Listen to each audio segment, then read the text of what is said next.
Hello and welcome, I'm No542 and this is the 3D design tutorials with SketchUp Make.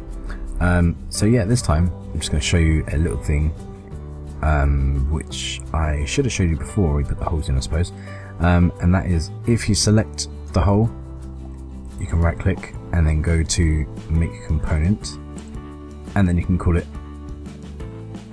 well, you can name that component. So you name the indent, so we call it dice holes,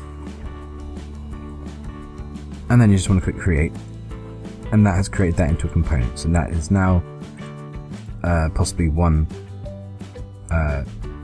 separate object which you can use and duplicate around the dice. I will show you how to do that in just a moment. Hello, welcome back.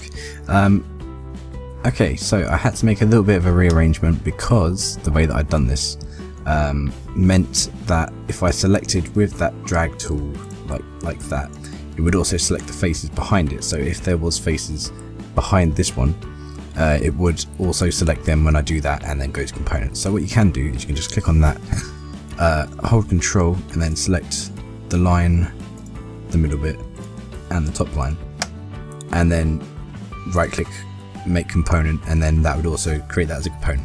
If not, you're going to get a weird error where basically you'll get the back hole against this wall, so it won't work as perfectly as imagined.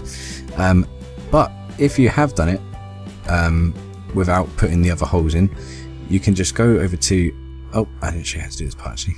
Go over to window at the top and then components, and then on this, next to this house, there's a little arrow. You go in model and it will take you to here. So you can select dice holes, drag that over to the middle or wherever you want it, and you can see you now have the dice hole in the middle. So you would turn the 4 into a 5. Now if we switch the camera back to ISO, you can see that that hole is actually flush with all the other ones, and you can just kind of like drag it to the middle or wherever else. You can also go to guides, bring the guides back, and then you can use the guides to help you position that on the surface. So that is how that is done. I'm just going to undo that because I did them all manually, but I suppose it is good to do this manually so you just get the hang of it. It gets more in your muscle mind, as I like to call it, and then you can do it a lot easier next time. Or if you ever need to do something similar to that where you have to indent a lot of things, you know how to do it. So that's kind of useful usually. So yeah, now we've got that completed. We can see the whole dice. That was just another little tip that we could use, not one that we are definitely using. We'll move on to another bit which could be interesting actually. We've got the dice here. It's all kind of square. Now, you don't usually see square dice, do you? No. So what we're going to do now is actually cut the corners so it looks a bit more like a dice. I haven't shown you the line tool yet, but I will show you now in a live example, I suppose. If you go over here, go to line, you can connect up to different areas. So if you selected, let's stick these guides back on, we could select here and here, and then we can select there and here, then we can select here and back up to here. Now what that's done is that has created 3 new faces, if you would. So what you can do is you can hold, you can click one of these, hold shift, click this one and then this one as well, and then just press delete, and now the corner is cut. Now, I don't think there's an easy way of doing this one. I don't think you can make components which automatically do that, but you can just keep doing it for all the other sides. And it's actually a really cool way to just give your model a little bit more, a little bit more interest. Well, not interest, but like make it a bit more interesting. So yeah, it's really good for that. So if you just follow along with me, or if you're not doing this, then you should, because it's free software. You've got the tools here to learn, and there's nothing wrong with learning something new, guys. People love that. and also expands your memory and in your mind and stuff. So that's really good. Yeah, so I'm just going to do this for the top ones actually. And you can see from zooming out, if we remove the section cuts, is that section cuts? No, I was just wondering what the remove that. Now you can see the edges are, oh okay, here it is, edges. We want to profiles. There it is. Okay, profiles. Sorry, that's edge style, and then just go to,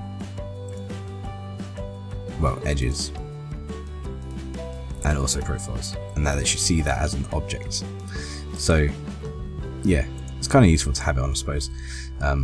But if you was going to cut it in on the 3D printer, then obviously you wouldn't want to have that.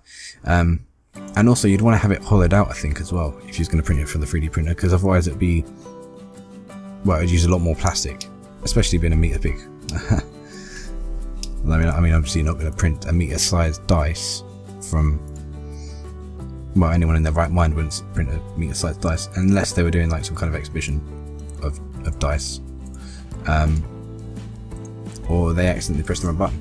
But I mean, this 3D printer isn't even big enough to print that, so it doesn't matter too much. I don't think it like automatically cut it down to size to print out all the parts individually and then be able to glue them back together. So yeah, I'm just gonna continue to do this just so we can see the entire thing, work done and all. That was 8 of them that I need to do. Ooh. Oh no, that's right. That is right. Yeah. Okay. So we just remove these 3 as well, and then the last one.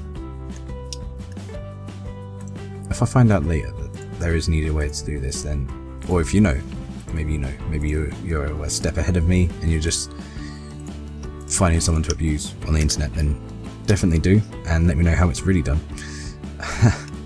I mean, you could do this as well for the corners if you really wanted to. You can cut any part of it off, but I think this kind of just gives it that nice look. It gives it a cool look, makes it a bit more shape like it, or a bit more dice like, really, because you never really see a dice which is just a square, like a literal square. Usually it has kind of rounded edges here as well, so maybe in the future we could do that, but not just yet. That's it for now. Don't forget to comment, rate, subscribe, let me know what you think. Follow me on Twitter, that's @Mayfair42, and thanks for watching.